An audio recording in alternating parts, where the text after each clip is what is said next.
baik saya akan menjelaskan tentang definisi dan juga makna produksi dalam Islam.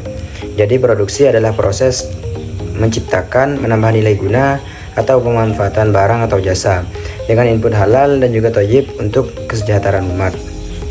Manusia sebagai Homo islamisus berkewajiban memproduksi untuk memakmurkan bumi, memenuhi kebutuhan dan juga menjaga kemandirian umat. Pedomannya yaitu berdasarkan nilai moral dan juga syariat Islam, menghindari produk haram, riba, dan juga perilaku curang seperti ihtikar atau penimbunan.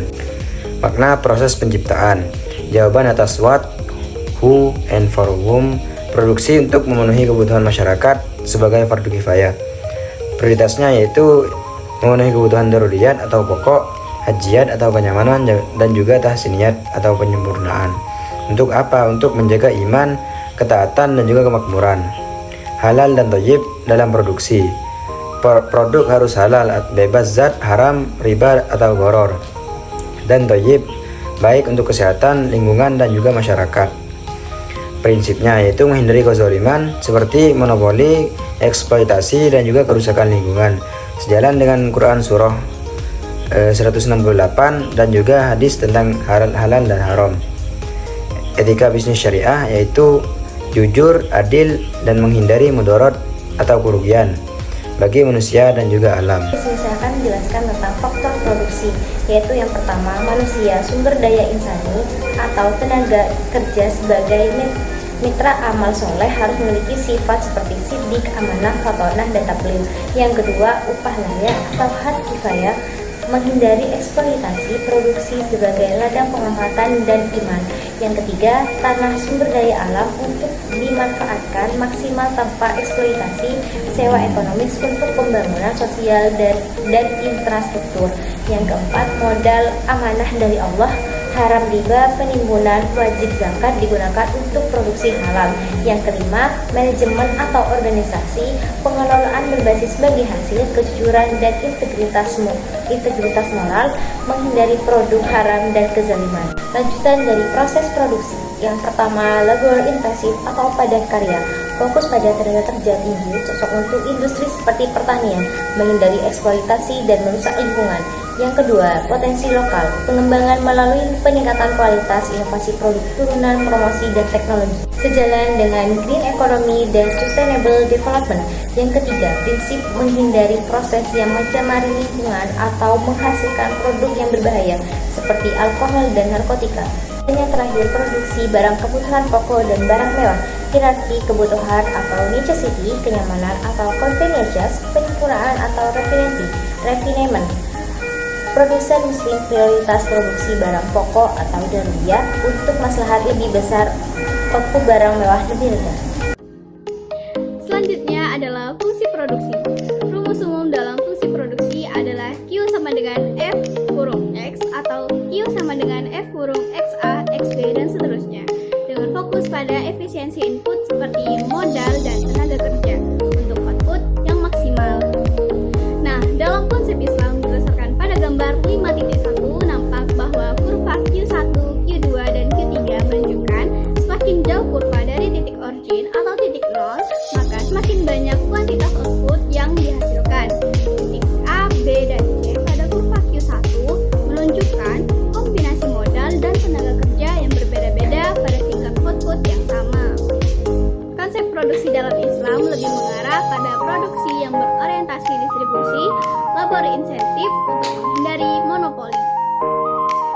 Terdapat 3 istilah dalam fungsi produksi. Yang pertama adalah produk total atau TP. Produk total menggunakan jumlah keseluruhan atau total produksi yang dihasilkan pada waktu yang tertentu. Yang kedua adalah marginal atau MP. Produk marginal merupakan tambahan produksi yang diakibatkan tambahan 1 unit tenaga kerja. Yang ketiga adalah rata-rata atau AP. Produk rata-rata merupakan produksi yang secara rata-rata dihasilkan oleh setiap penggunaan input. Contoh rumusnya adalah Q sama dengan 14X ditambah 10X kuadrat dikurangi X pangkat 3. AP sama dengan X per Q. AP sama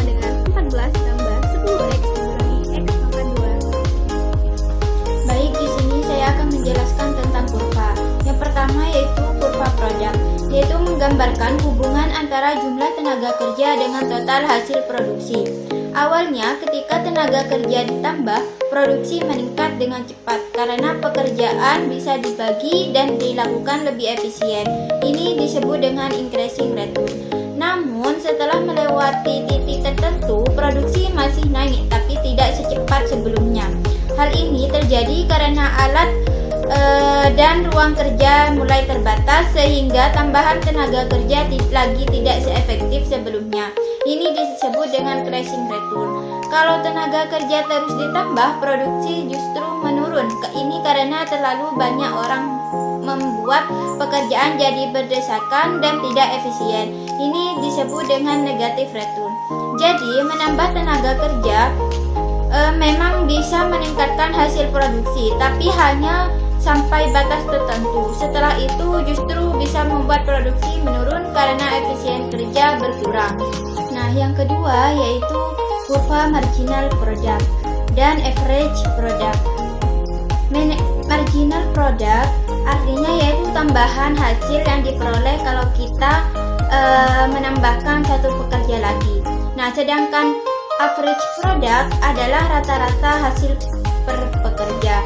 Nah, pada awalnya ketika jumlah pekerja masih sedikit, MP dan AP kerja sama-sama naik karena kerja masih efisien dan saling membantu.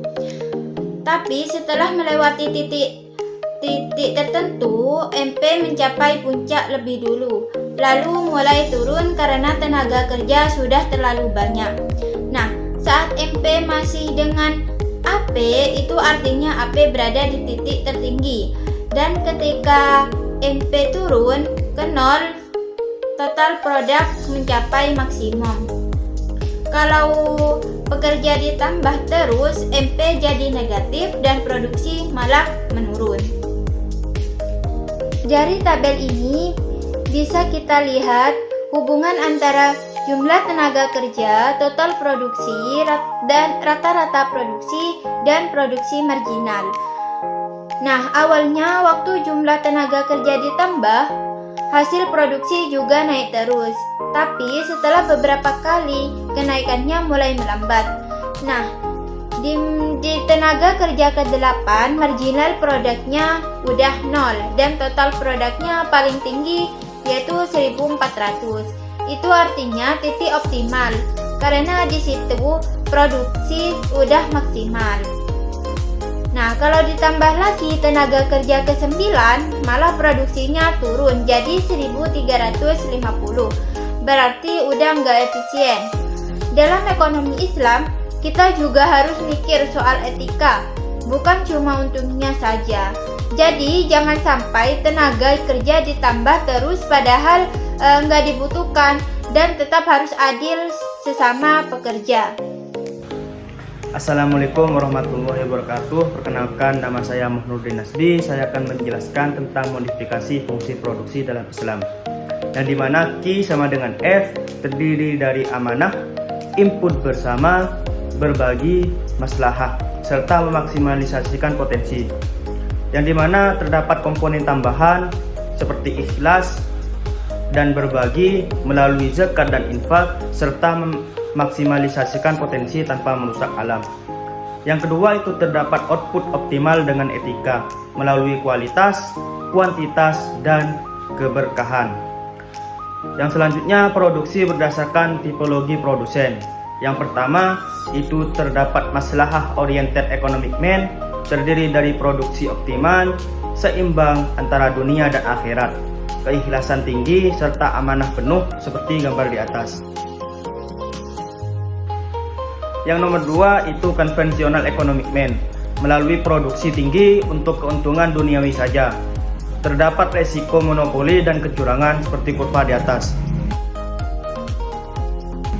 Yang ketiga itu terdapat aesthetic economic man, terdiri dari produksi landai, fokus akhiratnya saja, kurang optimalisasi duniawi, seperti kurva di atas. Yang terakhir itu ada apathetic economic man, yang dimana produksi nol atau subsisten, malas tanpa gairah iman atau duniawi, seperti kurva di atas. Sekian dari saya, kurang lebihnya mohon maaf. Ihdinas siratal mustaqim. Wassalamualaikum warahmatullahi wabarakatuh. Materi yang keenam yaitu perbedaan produksi berdasarkan 4 tipologi manusia. Yang pertama yaitu maslahat oriented economicsman. Produksi dilakukan berdasarkan kebutuhan yang berorientasi pada dunia dan akhirat. Input digunakan sesuai kebutuhan dengan tidak mengeksploitasi atau merusak. Output dihasilkan lebih banyak dan berkah. Kurva memiliki kemiringan yang cenderung curam. Yang kedua yaitu konvensional economicsman. Produksi dilakukan berdasarkan kebutuhan yang berorientasi pada dunia saja. Input digunakan dengan berlebihan dan eksploitasi. Output dihasilkan lebih banyak namun keberkahan berkurang. Kurva memiliki kemiringan yang cenderung curam. Yang ketiga yaitu aesthetic economicsman. Produksi dilakukan dengan orientasi pada akhirat saja. Input digunakan untuk produksi dengan tidak mengeksploitasi atau merusak. Output dihasilkan lebih sedikit karena tidak berusaha memaksimalkan produksi. Kurva memiliki kemiringan yang cenderung landai. Yang terakhir yaitu apathetic economicsman. Tidak memiliki orientasi baik di dunia maupun di akhirat.